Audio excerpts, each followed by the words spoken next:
La guerre du positionnement au sein du PCT, député ou rien, les élections législatives et locales qui pointent à l'horizon attisent les appétits des députés titulaires d'un côté et des députés suppléants de l'autre. Reportage à Brazzaville. La guerre des suppléants, sinon la guerre entre les titulaires et les suppléants. Depuis le début de cette année électorale 2022 au Congo-Brazzaville, les députés titulaires et suppléants sont sur le chantier de la guerre. Guerre d'usure, guerre psychologique, en tout cas, la hache de guerre est déterrée. Dans une lutte à finir, ces hommes politiques se tirent dessus. La stratégie appliquée à l'heure actuelle est celle de dresser la population, souvent naïve, à faire des déclarations incendiaires contre celles et ceux qu'on ne veut plus voir et des déclarations dithyrambiques à l'endroit des nouveaux venus ou encore des suppléants qui veulent prendre la place de leurs titulaires. Dans le quartier 68, circonscription de Claudia Sassou, la chasse est lancée contre Isidore Lenga, suppléant.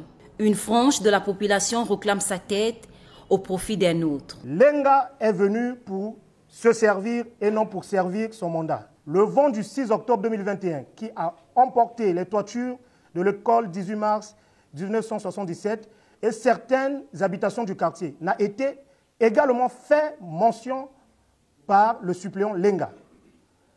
Comment peut-il aujourd'hui poser sa candidature pour être une fois encore député?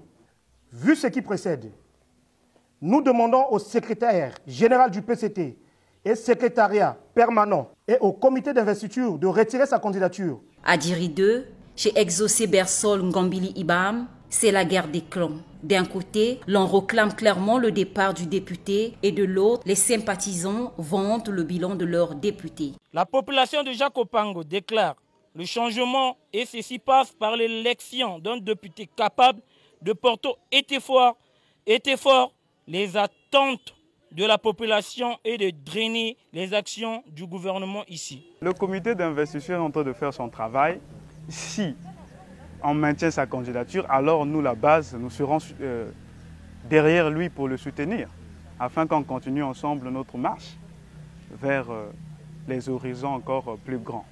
Il est toujours notre député. Si nous lui témoignons confiance, c'est tout simplement parce que nous pensons qu'il reste notre honorable. Cette guerre préélectorale touche plusieurs circonscriptions. À Ongoni, par exemple, le suppléant Yves Mundelengolo, élu depuis quelque temps président local du PCT, porté par la majorité de la population, ce dernier a décidé finalement d'entrer en scène. Le titulaire Jaurès Ondélé semble mal apprécier l'engagement politique de son suppléant. La guerre est froide. Tous ceux qui se battent actuellement sont d'une même famille politique, le PCT. Ils s'accusent mutuellement, dénoncent l'échec et l'incompétence des uns, l'immaturité et l'ignorance politique pour d'autres. Qui est ce qui devrait être réellement juge?